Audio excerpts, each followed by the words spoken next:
గడిచిన 4 సెషన్స్ గా పెరుగుతున్న మార్కెట్లో ఇవాళ సడన్ గా 12 గంటల నుంచి ఈ ఫాల్ ఎందుకొచ్చింది? నిన్నటి వరకు అమెరికాలో ఉన్న ఏ స్టాక్స్ అన్ని పెరుగుతూ ఉంటే ఇవాళ సడన్ గా నెగటివిటీ ఎక్కడి నుంచి వస్తుంది? ఎస్పెషల్లీ శాంసంగ్ ఇంత మంచి రిజల్ట్స్ ప్రకటించినా కూడా సౌత్ కొరియా మార్కెట్లు గానీ ఓవరాల్ గా ఏషియన్ మార్కెట్లు పడిపోవడానికి గల కారణాలేంటి? ఒకవేళ మన ఇండియన్ మార్కెట్లో ఈ ఫాల్ ఇలాగే కొనసాగితే ఏ సెక్టార్ నుంచి డబ్బులు ఏ సెక్టార్ లోకి వెళ్ళబోతున్నాయి? And most importantly Trent stock ఒక్కటే మన ఇండియా మార్కెట్ తాలూకా సెంటిమెంట్ దెబ్బతీయడంలో ప్రధాన పాత్ర పోషిస్తోందా? ఎస్ బ్యాంక్ మన కళ్ళ ముందే మనం చూస్తుండగానే 10 రూపాయల జోన్ నుంచి 25 రూపాయల వరకు వచ్చింది. ఇప్పుడు ఈ స్టాక్ ఇంకా పెరుగుతుందా? ఈ స్టాక్ ఫండమెంటల్స్ ఇంప్రూవ్ అవుతున్నాయా? ఇప్పుడు ఇన్వెస్ట్మెంట్ చేయడానికి ఇది కరెక్ట్ టైమా? ఇవాళ ఈ స్టాక్ గురించి కొంచెం డీటెయిల్స్ మాట్లాడుకుందాం.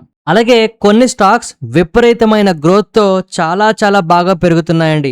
ఈ కంపెనీలు ఇంకా పెరుగుతాయనడంలో ఎటువంటి డౌట్ లేదు. కానీ మార్కెట్లో ఉన్న పరిస్థితి చూసినా, ఆ కంపెనీ వాల్యుయేషన్స్ చూసినా ఖచ్చితంగా షార్ట్ టర్మ్ లో విపరీతమైన ఇబ్బందులు మీరు చూస్తారండి. అలాంటి స్టాక్స్ గురించి ఇవాళ వీడియోలో ఖచ్చితంగా మాట్లాడదాం. వాటికి మీరు స్టాప్ లాస్లు అప్డేట్ చేసుకోవాలి. ఇవాళ మన మార్కెట్లు పడిపోవడానికి గల కారణాలు, పెద్ద కారణం నుంచి చిన్న కారణం వరకు ఈచ్ అండ్ ఎవ్రీ పాయింట్ నేను కవర్ చేయబోతున్నాను. మిస్ అవ్వకుండా వినండి. ఎందుకంటే మీరు గమనించే ఉంటారు, గడిచిన కొన్ని రోజులుగా పోర్ట్ఫోలియో అయితే పడిపోతుంది కానీ ఇండెక్స్ మాత్రం పెరిగిపోతున్నాయి. ఈ పరిస్థితి కరెక్ట్ కాదండి. ఇలాంటి పరిస్థితుల్లో ఎలాంటి కారణాల వల్ల మనం జాగ్రత్తగా ఉండాలి అనే ప్రతి విషయం కూడా మీకు చెప్తున్నాను. వీటన్నిటి గురించి మాట్లాడుతూ ఇప్పుడు మార్కెట్లో ఉండే అతి ముఖ్యమైన స్టాక్ అప్డేట్స్ గురించి కూడా చెప్పుకుందామండి. అవి కూడా మిస్ అవ్వకుండా వినండి. గడిచిన వారం రోజులుగా నా పోర్ట్ఫోలియో పడిపోతోంది అంటూ రక్తపాతం అనే మాట చాలా చిన్నదంటూ చెప్తున్నానండి. అండ్ ఈవెన్ నిన్న వీడియోలో కూడా చెప్పుకున్నాం, పోర్ట్ఫోలియో పడిపోతుంది, మార్కెట్లు పెరిగిపోతున్నాయి, మనం కాస్త జాగ్రత్తగా ఉండాలని. కానీ ఇవాళ ఆల్మోస్ట్ 12 గంటల ప్రాంతం నుంచి నా పోర్ట్ఫోలియోలో కాదండి, మార్కెట్లో కూడా రక్తపాతం కనబడింది. ఇవాళ నిఫ్టీ టెక్నికల్ గా చూస్తే 31 పాయింట్లు మాత్రమే డౌన్ అయినట్టు కనిపిస్తుంది. కానీ మార్కెట్ బ్రెడ్ చూసినా, పోర్ట్ఫోలియోలో ఫాల్ చూసినా చాలా భయం వేస్తుందండి. ఈ ఫాల్ ఇంతలా రావడం గల కారణాలేంటి? ఎస్పెషల్లీ ఇవాళ మార్కెట్ బ్రెడ్ చూసుకుంటే 1000 స్టాక్స్ మనకి పాజిటివ్ గా ఉంటే దగ్గరగా 1950 స్టాక్స్ వరకు నెగిటివ్ గా ఉన్నాయి. ఇక నా పోర్ట్ఫోలియో వాళ్ళ 2% నెగిటివ్ గా ఉందండి. మరి మీ పోర్ట్ఫోలియో ఎలా ఉంది? మీ పోర్ట్ఫోలియోలో పెరిగిన స్టాక్స్ ఏవి? ఒకసారి తప్పకుండా కామెంట్ సెక్షన్ లో చెప్పండి. ఇవాళ పొద్దున్న గిఫ్ట్ నిఫ్టీ మనకి పాజిటివ్ గా ఉందండి. నిన్న అమెరికా మార్కెట్లు కూడా మనకి ఏ రిలేటెడ్ ఆప్టిమిజం తో చాలా పాజిటివ్ గా ట్రేడ్ అయ్యాయి. ఎఫ్ఐఎస్ మనకి బయింగ్ లో ఉన్నారండి. డొమెస్టిక్ గా టెక్నికల్ స్ట్రక్చర్ కూడా మనకి బులిష్ గానే కనిపిస్తుంది. అయినా కూడా మన మార్కెట్లు ఇవాళ ఎందుకు పడిపోయాయి? ఫస్ట్, ఇవాళ మనకి ఏషియన్ మార్కెట్స్ ఓపెన్ అవడమే నెగిటివ్ గా ఓపెన్ అయ్యాయండి. కాస్త వీక్ గా ఉన్నాయి. ఆయిల్ ప్రైసెస్ కొంతవరకు రిబౌండ్ అయ్యాయి, మళ్ళీ అంటే కొంత పెరగడం జరిగింది. ఎస్పెషల్లీ శాంసంగ్ వాళ్ళ తాలూకా రికార్డు ప్రాఫిట్స్ ప్రకటించినా కూడా స్ట్రీట్ ని పెద్దగా ఇంప్రెస్ చేయలేకపోయింది. ఇన్వెస్టర్స్ అందరూ కూడా ఇప్పుడు ఎర్నింగ్ సీజన్ స్టార్ట్ అయింది కదండి, దీని మీద కొంచెం జాగ్రత్తగా కన్నేసి ఉంచుతున్నారు. ఎందుకైనా మంచిది ఈ టైంలో ఎక్కువ ఎక్స్పోజర్ లేకుండా ఉందామనేలాగా వీళ్ళ తాలూకా ప్రవర్తన అయితే కనిపిస్తుంది. అయితే ఇక్కడ మెయిన్ క్వశ్చన్ ఏంటంటే, నిన్న అమెరికా మార్కెట్ లో ఏఐకి సంబంధించి స్టాక్స్ అన్ని పాజిటివ్ గా ఉంటే ఇవాళ ఏషియన్ సెషన్స్ లో ఎందుకు నెగిటివ్ గా ఉన్నాయి? ఎస్పెషల్లీ ఏషియన్ మార్కెట్స్ మన మార్కెట్ లో ఎందుకు ఫాల్ వచ్చింది అంటే, టెక్నాలజీ స్టాక్స్ అన్నిట్లోనే కూడా మనకి క్లియర్ గా సెల్లింగ్ ప్రెషర్ ఎక్కువైపోతుంది. శాంసంగ్ చాలా హ్యూజ్ ఎర్నింగ్స్ తీసుకొచ్చినా కూడా ఏదో తెలియని భయాలు మార్కెట్ ని వెంటాడుతున్నాయండి. ఈ ఏఐ స్టాక్స్ అన్ని కూడా హయ్యర్ వాల్యుయేషన్స్ లో ట్రేడ్ అవుతున్నాయి. అంటే ఆ కంపెనీలు ఫ్యూచర్ లో బాగా ప్రాఫిట్ వస్తుంది అనే ఆలోచనతో పెంచేస్తున్నారండి. కానీ ఎగ్జిస్టింగ్ స్టాక్ తలక ప్రైస్ కి ఆ కంపెనీ తలక ఎర్నింగ్స్ కి వ్యత్యాసం చాలా ఎక్కువైపోతుంది. అంటే వాల్యుయేషన్స్ ఎక్కువైపోయాయి అనమాట. అయితే ఇప్పుడు అందరూ కూడా శాంసంగ్ గురించి ఎందుకు మాట్లాడుతున్నారు? శాంసంగ్ నే ఓ తప్పుగా ఎందుకు చూపిస్తున్నారు అంటే, ఏషియాలోనే బిగ్గెస్ట్ ఇండెక్స్ హెవీ వెయిట్స్ అండి అది. సో ఒకవేళ ఈ శాంసంగ్ స్టాక్ లో వీక్నెస్ కనిపిస్తే ఎంటైర్ ఏషియన్ సెషన్స్ లో మేజర్ ఇండెక్స్ అన్ని కూడా కాస్త నెగిటివ్ గా ఉంటాయి. మెమరీ చిప్స్ కి సంబంధించి డిమాండ్ అనేది పెరిగిపోతూ కనిపిస్తుంది. అంటే దీని అర్థం ఏంటంటే, ఓవరాల్ గా ఏఐకి సంబంధించి ఆప్టిమిజం కనిపిస్తున్న వాల్యుయేషన్స్ మాత్రం చాలా కన్సర్న్ గా అయితే ఉన్నాయండి. ఏ కంపెనీస్ అయితే రిజల్ట్స్ ప్రకటించి ఎక్స్పెక్టేషన్స్ మీట్ అవుతున్నాయో వాటిని పెంచుతున్నారు, మిగిలిన వాటిని మోమాటం లేకుండా కింద పడేస్తున్నారు. ఎందుకంటే శాంసంగ్ విషయంలో 19x ప్రాఫిట్ మనం గమనించామండి. ఇన్వెస్టర్స్ స్టిల్ ఇంకా స్టాక్ ను పడగొట్టేశారు. శాంసంగ్ కి ఆపరేటింగ్ ఇన్కమ్ $89.4 ట్రిలియన్ అయితే వచ్చింది. ఏఐకి సంబంధించి మెమరీ డిమాండ్ అయితే చాలా ఎక్స్ట్రీమ్లీ స్ట్రాంగ్ గా కనిపిస్తుంది. అయినా సరే స్టాక్ ఇవాళ 3% వరకు కింద పడింది. కారణం, వచ్చిన పర్ఫార్మెన్స్ బాగున్నా ఎక్స్పెక్టేషన్స్ ఇంకా ఎక్కువ ఉన్నాయి. ఓ పక్క ఎక్స్పెక్టేషన్స్ ఇలా పెరిగిపోతుంటే మరో పక్క ఇంత సస్టైన్ అవుతుందా అనో భయాలు మళ్ళీ తినేస్తున్నాయి. కాంపిటీషన్ వల్ల ఫ్యూచర్ లో ప్రైసింగ్ చాలా ఇబ్బంది పడుతుందేమో అనిపిస్తుంది. సో ప్రీవియస్ గా ఉన్న పర్ఫార్మెన్స్ కన్నా ఈ పర్ఫార్మెన్స్ ఎక్కువ రావాలి. ఒకవేళ ఎక్కువ పర్ఫార్మెన్స్ వస్తే ఈ పర్ఫార్మెన్స్ సస్టైన్ అవుతుందా లేదో కూడా భయం. అంటే ముందు గొయ్యి వెనక నుయ్యి అన్నట్టు ఉంది పరిస్థితి. దీనికి తోడు సౌత్ కొరియా తలక కోస్పి మళ్ళీ క్రాష్ అయింది. ఎస్కే హైనిక్స్ అవ్వచ్చు, శాంసంగ్ అవ్వచ్చు, వాట్ ఎవర్ ఇన్వెస్టర్స్ ఏంటంటే ఈ ఏకి సంబంధించి ఏవైతే బాగా పెరిగిపోయి ఉన్నాయో స్టాక్స్ వాటిల్లో ప్రాఫిట్లు బుక్ చేసేస్తున్నారు. నాస్డాక్ ఫ్యూచర్స్ కూడా మనకి వీక్ అయిపోయాయండి దెబ్బకి. గ్లోబల్ గా టెక్ సెంటిమెంట్ మళ్ళీ కూల్ ఆఫ్ అయిపోయింది. ఇక్కడ చాలా మంది ఏంటంటే ఈ టెక్నాలజీ స్టాక్స్ పడిపోతున్నాయి, ఏ స్టాక్స్ మళ్ళీ కొంచెం ప్రాఫిట్ బుకింగ్ జరుగుతున్నాయి అంటే ఏ బబుల్ అయిపోయిందా అని అడుగుతున్నారు. కాదు, ఏ ఎక్కడికి పోదండి. గుర్తుపెట్టుకోండి, మీ నెక్స్ట్ జనరేషన్ వాళ్ళు కూడా ఏ అని వాడతారు. కాకపోతే ఏ కంపెనీస్ ఏ పేరు పెట్టుకుని అమాంతం పెరిగిపోయో వాటిల్లో ఖచ్చితంగా కరెక్షన్స్ మనం చూస్తామండి. సో ఇక ప్రధానంగా మనం గమనించాల్సింది ఏంటి, ఇవాళ మన మార్కెట్లో ఎందుకు ఇంతలా వచ్చింది? ఓకే, ప్రపంచ మార్కెట్లో అంటే ఏ స్టాక్స్ ఉన్నాయో పడిపోతున్నాయి, దానివల్ల స్టాక్స్ కింద పడుతున్నాయి అనుకోవచ్చు. బట్ మన మార్కెట్ ఎందుకు పడిపోతున్నాయి? సింపుల్ గా ఒక్క మాటలో చెప్పాలంటే నిన్న మనం ఏమనుకున్నామండి, 24,400 లేదా 24,450 ఇది మేజర్ రెసిస్టెన్స్ జోన్ అండి. ఎప్పుడైతే లెవెల్కి వచ్చిందో ప్రాఫిట్ బుకింగ్స్ జరిగాయని చెప్పొచ్చు. ఇది one of the major reason అండి. కాకపోతే ఈ ప్రాఫిట్ బుకింగ్ జరగడానికి గల కారణాలు ఏంటి? సెమీ కండక్టర్ స్టాక్స్ అన్ని కరెక్ట్ అయిపోతున్నాయండి. శాంసంగ్ స్టాక్ చాలా భయాలను తీసుకొస్తుంది మార్కెట్లోకి. ఏషియాలో టెక్నాలజీ స్టాక్స్ అన్ని డిక్లైన్ అయిపోతున్నాయి. నాస్డాక్ ఫ్యూచర్స్ నెగిటివ్ గా ఉన్నాయి. గ్లోబల్ గా ఏ స్టాక్స్ అన్ని కూడా కరెక్ట్ అయిపోతున్నాయి.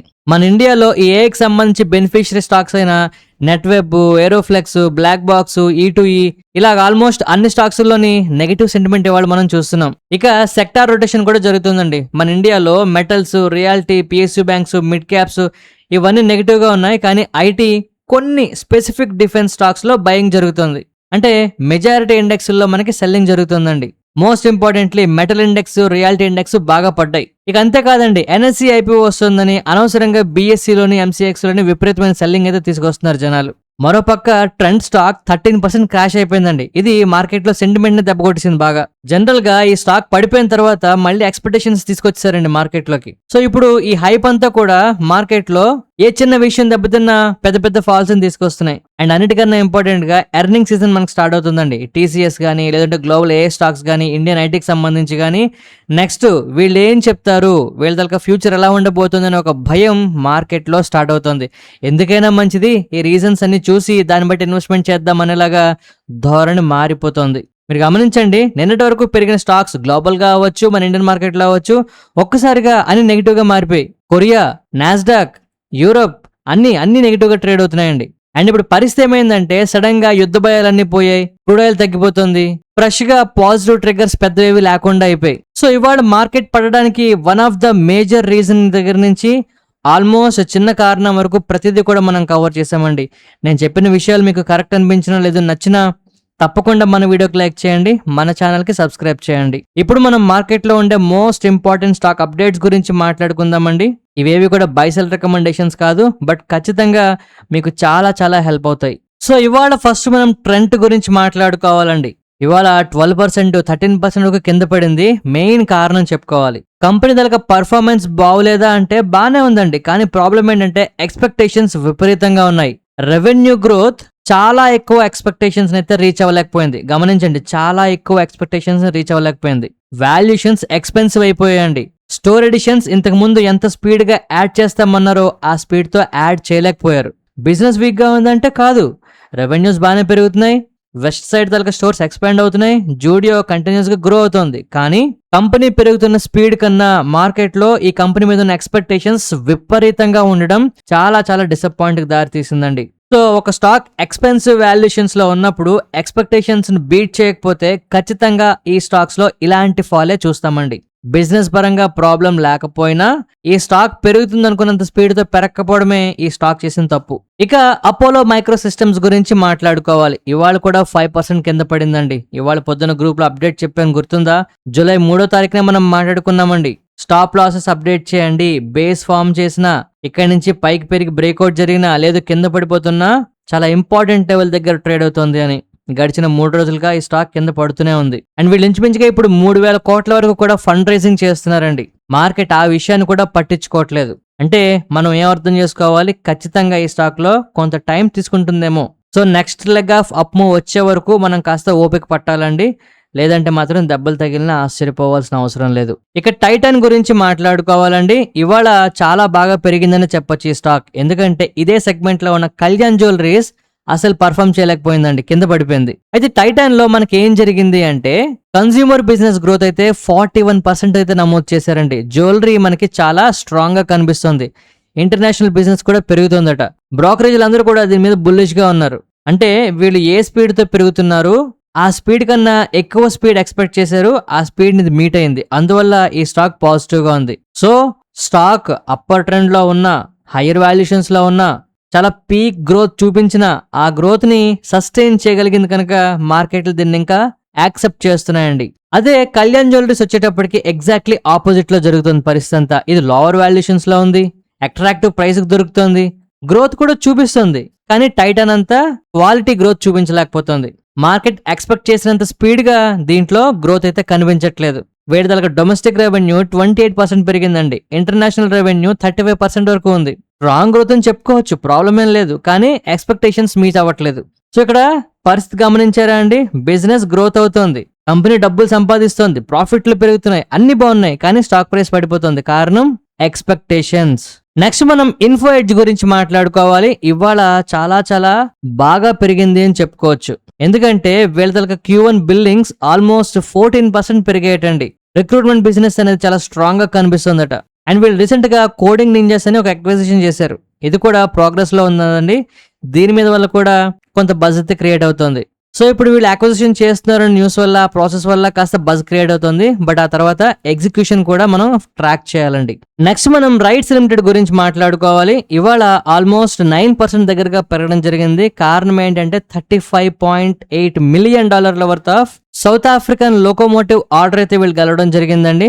ఇంటర్నేషనల్ గా ఇండియన్ రైల్వే ఇంజనీరింగ్ కి యాక్సెప్టెన్స్ కనిపిస్తోంది అనేది మనం ఖచ్చితంగా అగ్రీ చేయాల్సిన విషయం. ఇది ఖచ్చితంగా ఇది ఈ కంపెనీ దగ్గర ఎక్స్పోర్ట్ ఆర్డర్ పైప్ లైన్ ని స్ట్రెంగ్తన్ చేస్తుందని చెప్పుకోవచ్చు. దీని బస్ మరికొన్ని రోజులు మనకి మార్కెట్ లో కనిపించవచ్చు. నెక్స్ట్ మనం water ways leisure tourism limited గురించి మాట్లాడుకోవాలి. కార్డిలా నిన్నగాక మొన్న వచ్చింది. అప్పుడే స్టాక్ తాలూకా స్ప్లిట్ ని ప్రకటించిందండి. జూలై 10వ తారీఖు స్టాక్ అయితే స్ప్లిట్ అవబోతుంది. జనరల్ గా ఇలాగ కంపెనీ ఇలా లిస్ట్ అవగానే అలా స్ప్లిట్ అవ్వడం అనేది ఎందుకో నాకు అంత మంచి విషయం కాదనిపిస్తుందండి. ఒకవేళ నేను కనుక ఈ కంపెనీని హోల్డ్ చేస్తే మాత్రం స్టాప్ లాస్ అప్డేట్ చేసేస్తాను. ఎందుకంటే స్ప్లిట్ అయిన వెంటనే మనకి నెంబర్ ఆఫ్ షేర్స్ పెరిగిపోతాయండి. ఈపీఎస్ గ్రోత్ అనేది మనకి కాస్త తగ్గిపోతుంది అనమాట. అఫ్ కోర్స్ ఫండమెంటల్ గా మనకి ఎటువంటి ప్రాబ్లం లేకపోయినా కూడా జనరల్ గా ఏ రీజన్ లేకుండా స్ప్లిట్ అనౌన్స్ చేస్తారు చూసారా, అలాంటివి నాకు నచ్చవు. చూద్దాం ఏం జరుగుతుందో. ఇక నెక్స్ట్ మనం ఎస్ బ్యాంక్ గురించి మాట్లాడుకోవాలండి. ఇప్పటికైనా ఎస్ బ్యాంక్ స్టేబుల్ గా ఉన్నది, స్టేబుల్ అయ్యింది, పర్వాలేదు అని చెప్పుకోవచ్చు అట్లీస్ట్. ఒకసారి నాకు కామెంట్ సెక్షన్ లో చెప్పండి, మీలో ఎంతమంది ఎస్ బ్యాంక్ ని హోల్డ్ చేస్తున్నారు? నేనైతే హోల్డ్ చేస్తున్నానండి. ఈ కంపెనీలో ఇంప్రూవ్మెంట్స్ ఏమైనా కనిపిస్తున్నాయా అంటే ఎస్, క్రెడిట్ గ్రోత్ చాలా ఇంప్రూవ్ అయిందండి. నెట్ ఇంట్రెస్ట్ మార్జిన్స్ స్టెబిలైజ్ అవుతున్నాయి, స్లిప్పేజెస్ క్లియర్ గా రెడ్యూస్ అవుతున్నాయి, డిపాజిట్స్ మళ్ళీ ఇంప్రూవ్ అవుతున్నాయండి నెమ్మదిగా. కాకపోతే రిటర్న్ ఆన్ ఈక్విటీ మాత్రం స్టిల్ ఇంకా వీక్ గానే కనిపిస్తుంది. సో ఒక మాటలో చెప్పాలంటే చాలా రోజులుగా స్టేబుల్ గా ఉంటూ నెమ్మదిగా ₹10 జోన్ నుంచి నెమ్మదిగా ₹25 వరకు వచ్చిందండి. సో ఇది టర్న్ అరౌండ్ అయిపోతుందా అని చెప్పి మనకు చూడడానికి అనిపిస్తుంది. బట్ ఈ టర్న్ అరౌండ్ ప్రాసెస్ ఇంకా కంప్లీట్ అవ్వలేదు. ఒక మాటలో అయితే దీనికి ఇంకా టైం కావాలి. నేనైతే పర్సనల్ గా హోల్డ్ చేస్తున్నాను. మీరేమైనా హోల్డ్ చేస్తున్నారా? ఒకసారి కామెంట్ సెక్షన్ లో చెప్పండి. నెక్స్ట్ మనం ఆక్యుటాస్ కెమికల్స్ గురించి మాట్లాడుకోవాలండి. చాలా చాలా స్ట్రాంగ్ గ్రోత్ తో కన్సిస్టెంట్ గా పెరుగుతున్న స్టాక్ ఇది. గడిచిన 1 year గా 45 డిగ్రీ యాంగిల్లో చాలా బ్రహ్మాండంగా పెరిగిపోతుందండి. గ్రోత్ అయితే చాలా బాగుంది. ఫార్మా ఇంటర్మీడియట్ సంబంధించి కానీ, బ్యాటరీ కెమికల్ సంబంధించి కానీ, సెమీ కండక్టర్ కెమికల్ సంబంధించి కానీ, ఎగ్జాక్ట్లీ ఏ ప్లేస్ లో ఉంటే గ్రోత్ వస్తుందో ఆ ప్లేస్ లో ఈ కంపెనీ ఉంది. కాకపోతే ఏంటి అంటే ఈ కంపెనీలో ఇంత గ్రోత్ రావడం గల కారణం ఏంటంటే న్యూ ప్రొడక్ట్ పైప్ లైన్ అవ్వచ్చు, స్ట్రాంగ్ FY26 తాలూకా ప్రాఫిట్లు వస్తాయని నమ్మకం అవ్వచ్చు, లేదు అంటే కెపాసిటీ ఎక్స్పాన్షన్ అవ్వచ్చు. ప్రతిదీ పర్ఫెక్ట్ గా ఉందండి. కాకపోతే ఓన్లీ ప్రాబ్లం ఏంటంటే ప్రీమియం వాల్యుయేషన్స్ లోకి అయితే వచ్చేసింది, అంటే హైయర్ వాల్యుయేషన్స్ లోకి వచ్చేసింది. ఇప్పుడు ఇందాక ట్రెండ్ గురించి మాట్లాడుకున్నాం కదా, సేమ్ సినారియో. ₹100 వస్తాయని కంపెనీ చెప్తే అంతకన్నా ఎక్కువ రావాలి. ₹1 తక్కువ వచ్చినా కూడా దీన్ని పాతాళంలోకి పట్టుకుపోతారు ఇక మీదట. సో ఎవరైతే హోల్డ్ చేస్తున్నారో వాళ్ళు స్టాప్ లాసులు పెట్టుకోండి. దీని గురించి ఫ్యూచర్ లో పెరుగుతుంది కదా అని చెప్పి కొందాం అనుకునే వాళ్ళు ఉంటారు. ఒక్క నిమిషం జాగ్రత్తగా ఆలోచించండి. ఇంత హైయర్ వాల్యుయేషన్స్ లో కొంటే లాంగ్ టర్మ్ కి అయితే అలాగే పెరుగుతుందండి. బట్ షార్ట్ టర్మ్ లో మాత్రం మనల్ని ఇబ్బంది పెట్టడానికి చూస్తుంది కంపెనీ. సో అంతా మంచి జరగాలని ఆశిద్దాం. మంచి జరుగుతుందన్న నమ్మకం ఉంది. బట్ ఏంటంటే షార్ట్ టర్మ్ లో మాత్రం కొంచెం ఇబ్బందులు ఉంటే భరించక తప్పదు ఈ స్టాక్ లో. నెక్స్ట్ మనం FSN ఈ-కామర్స్ గురించి మాట్లాడుకోవాలండి. ఎందుకో ఈ స్టాక్ మీద అందరూ కూడా పాజిటివ్ గా మాట్లాడుతున్నారు, ఇక్కడ నుంచి పెరిగిపోతుంది అంటున్నారు, ఓవరాల్ గా బులిష్ గా ఉంటున్నారు. బ్యూటీ బిజినెస్ చాలా స్ట్రాంగ్ గా పెరుగుతుందట, ఫ్యాషన్ గ్రోత్ అనేది యాక్సలరేట్ అవుతుందట షార్ప్ గా, ఓమ్ని ఛానల్ ఎక్స్పాన్షన్స్ కంటిన్యూ అవుతున్నాయట. గ్రోత్ విషయంలో ఎక్స్పెక్టేషన్స్ ఎలా ఉన్నాయంటే 50% గ్రోత్ ఎక్స్పెక్ట్ చేస్తున్నారట. ఇది చాలా చాలా స్పీడ్ గా పెరుగుతుందండి, ఇది నిజమైతే. కాకపోతే కంపెనీలకు మార్జిన్స్ ఖచ్చితంగా ఇంప్రూవ్ అవ్వాలి, ఆపరేషనల్ లెవరేజ్ ఇంకా హైక్ రావాలి. పెగ్ రేషియో ఇప్పటికే 3.54 ఉంది. ఈ స్టాక్ తలకి పిఈ ఇప్పటికీ 431 ఉందండి. అంటే మనం అర్థం చేసుకోవచ్చు, కంపెనీ 10 రూపాయలు సంపాదిస్తాను అని చెప్తే 50 రూపాయలు సంపాదిస్తే గానీ మార్కెట్ ఒప్పుకోని పరిస్థితిలో ఉంది ఇది. సో గ్రోత్ వస్తుందా, చాలా సంతోషం. కంపెనీ పెరుగుతుందా, చాలా సంతోషం. ప్రాఫిట్లు వస్తాయా, అబ్బా బ్రహ్మాండం. స్టాక్ కొందామా, చాలా జాగ్రత్తగా ఉండాలండి, అది పరిస్థితి. నెక్స్ట్ మనం స్విగ్గీ గురించి మాట్లాడుకోవాలి. ఇవాళ అనూహ్యంగా ఈ స్టాక్ లో చాలా చాలా మంచి మూమెంటం అయితే వచ్చిందండి. కారణం ఏంటంటే ఈ కంపెనీలో డొమెస్టిక్ ఓనర్షిప్ అనేది 50% క్రాస్ చేసింది. ఇన్స్టామార్ట్ ని వీళ్ళు ఇండియనోడ్ అలాగే కంట్రోల్డ్ కంపెనీ IOCC అంటారు అనమాట, ఈ స్టేటస్ లోకి అయితే తీసుకొచ్చారు. ఇది ఎందుకు ఇంపార్టెంట్ అంటే FDA రూల్స్ మనకి ఒకవేళ ఫ్యూచర్ లో స్ట్రిక్ట్ అయితే కంపెనీలో స్ట్రక్చర్ చేయడం చాలా కష్టం అవుతుందండి. జనరల్ గా ఇన్వెంటరీ రిలేటెడ్ క్విక్ కామర్స్ కి గ్రోత్ స్పీడ్ గా ఉంటుందన్నమాట. అయితే డొమెస్టిక్ గా మన కంట్రోల్ పెరిగిన ఓవరాల్ గా కంపెనీ స్ట్రక్చర్ లో పెద్దగా మార్పులు తీసుకురామని చెప్తోంది. బట్ ఇవాళ వస్తున్న న్యూస్ స్ట్రక్చరల్ గా కంపెనీకి కాస్త పాజిటివ్ విషయం, అందుకే ఇలా రియాక్ట్ అయింది. సో ఇప్పుడు మంచి న్యూస్ వచ్చింది కదండి, స్టాక్ పెరిగింది కదండి, దీన్ని కొనొచ్చు అంటారా? ఈ స్ట్రక్చర్ చేంజ్ అవడం వల్ల కంపెనీ ప్రాఫిట్లో ఏమైనా మార్పు వచ్చిందా? కంపెనీ నష్టాలు ఏమైనా తగ్గుతాయని చెప్పారా? లేదు. న్యూస్ ని న్యూస్ లాగా చూడండి, ఆ న్యూస్ ఏంటో అర్థం చేసుకోండి. నెక్స్ట్ మనం BSE గురించి, MCX గురించి మాట్లాడుకోవాలండి. ఇవాళ 2 స్టాక్స్ కింద పడ్డాయి. కారణం ఏంటంటే NSE తలకి IPO వస్తుందని వీటిని మళ్ళీ కింద పడేస్తున్నారు. ఎస్పెషల్లీ జెఫ్రీస్ వాళ్ళు NSE వల్ల ఫర్దర్ గా వీటికి ఖచ్చితంగా కొంత ఇబ్బంది ఉంటుంది అని చెప్పి మాట్లాడారండి. కాంపిటీషన్ అనేది పెరిగిపోతుంది కనుక ఖచ్చితంగా వీటి బిజినెస్ లో గ్రోత్ తగ్గుతుందని ఇలాగా వాళ్ళు కామెంట్ చేయడం ఈ BSE అవ్వచ్చు, MCX అవ్వచ్చు కింద పడుతున్నాయి ఇవాళ. ఇక టార్క్ గురించి మాట్లాడుకోవాలి, TARC. ఇదొక లగ్జరీ రియాలిటీ అండి. జనరల్ గా మనకి ఓవరాల్ గా రియాలిటీ సెక్టర్ స్టాక్స్ పడుతుంటే ఇది పెరుగుతుంది. కారణం ఏంటంటే వీళ్ళ కలెక్షన్స్ 80% పెరగడం జరిగాయి. ప్రీ సేల్స్ నియర్లీ ట్రిపుల్ అయ్యాయట. స్ట్రాంగ్ డిమాండ్ అనేది లగ్జరీ హౌసింగ్ లో కంటిన్యూ అవుతుందని చెప్తున్నారు. ప్రీమియం హౌసింగ్ డిమాండ్ అవ్వచ్చు, ఫాస్ట్ ప్రాజెక్ట్ ఎగ్జిక్యూషన్ అవ్వచ్చు, వీళ్ళ ప్రధాన బలాలు. అయితే కంపెనీ FY27 గ్రోత్ మూమెంటం ఎలా ఉంటుందనేది మనం కాస్త జాగ్రత్తగా ట్రాక్ చేయాలి. ఖచ్చితంగా మన వాచ్ లిస్ట్ లో ఉండాలండి. ఎందుకంటే కంపెనీ లిస్ట్ అయిన దగ్గర నుంచి ఇవాళ వరకు ఎప్పుడూ లేనంత వాల్యూమ్ తో ఇవాళ ఈ స్టాక్ ట్రేడ్ అవడం జరిగింది. ఇది మనకి చాలా చాలా ఇంపార్టెంట్ విషయం. ఇవాళ హై వాల్యూమ్ తో ట్రేడ్ అయింది, మంచి న్యూస్ వచ్చింది, ఇక్కడి నుంచి స్టాక్ పెరిగిపోతుంది అనుకోవడం భ్రమ. బట్ ఇదొక ట్రిగ్గర్ కింద మనం కన్సిడర్ చేయాలండి, గుర్తుపెట్టుకోండి. ఇప్పుడు మనం నిఫ్టీ 50 గురించి మాట్లాడుకోవాలండి. నిన్న వీడియోలో మనం చాలా క్లియర్ గా చెప్పుకున్నాం, ఇక్కడ కనిపిస్తున్న ఈ 24,500 దాటితేనే మనకు బాగుంటుందండి, లేదంటే మాత్రం సెల్లింగ్ ప్రెషర్ మనం చూస్తామని. ఎగ్జాక్ట్లీ మార్కెట్లు ఇవాళ హైని నమోదు చేసి అక్కడి నుంచి కింద పడిపోయండి. ఇది కాస్త ఇబ్బంది పెట్టే విషయం. బట్ ఓవరాల్ గా ప్రైస్ మనం అనుకున్న రేంజ్ లో ఉందండి. 24,200 నుంచి 24,300 అనేది నా దృష్టిలో ఇప్పుడు మేజర్ సపోర్ట్ లెవెల్. ఈ లెవెల్ మీదనుంటే పెద్దగా మనం భయపడాల్సిన అవసరం లేదు. బట్ ఇండెక్స్ బాగానే కనిపిస్తుంది, కానీ mid cap small cap stocks ఉన్న పోర్ట్ఫోలియోస్ మాత్రం ఎలా పడుతున్నాయంటే రక్త కన్నీరు అనే మాట చాలా చిన్నదైపోతుందండి. మరి ఇక్కడ పరిస్థితి ఏంటి, రేపటి నుంచి మార్కెట్లో ఎలా ఉంటుంది, ఎస్పెషల్లీ రేపటికి ఏ లెవెల్ గమనించాలి అంటే ఇవాల్టిలో రేపు మనకి చాలా ఇంపార్టెంట్ అండి. ఇవాల్టిలో కన్నా కిందనుంటే ఈ సెల్లింగ్ ప్రెషర్ మనకు కంటిన్యూ అవుతుంది. లేదు ఓవరాల్గా 24,500 మీదకి వెళ్ళే వరకు కూడా మనకు పరిస్థితి ఇలాగే ఉన్నా మనం ఆశ్చర్యపోవాల్సిన అవసరం లేదు. ఎందుకంటే గ్లోబల్గా ఉన్న మేజర్ ట్రిగ్గర్స్ అన్ని కూడా కూల్ ఆఫ్ అయిపోయాయండి. ఇన్ఫ్లేషన్ గురించి, ఇప్పుడు వస్తున్న AI కంపెనీస్ రిజల్ట్స్ గురించి మార్కెట్లు ఆచితూచి అడుగు వేస్తున్నాయి. అక్కడ ఏమైనా ఇబ్బంది వస్తే ఈ సెల్ ఆఫ్ కంటిన్యూ అవుతుంది మనకి, లేదంటే మాత్రం స్టేబుల్గా ఉంటాయి, అందులో ఎటువంటి ప్రాబ్లం లేదు. ఈ వీడియో నచ్చితే తప్పకుండా లైక్ చేయండి. ఎవరికైనా ఉపయోగపడుతుందంటే మీ ఫ్రెండ్స్ కొలీగ్స్ అందరికీ షేర్ చేయండి. ఈ హెల్ప్ చేస్తారని ఆశిస్తూ మరొక మంచి వీడియోతో కలుద్దామండి. ధన్యవాదాలు.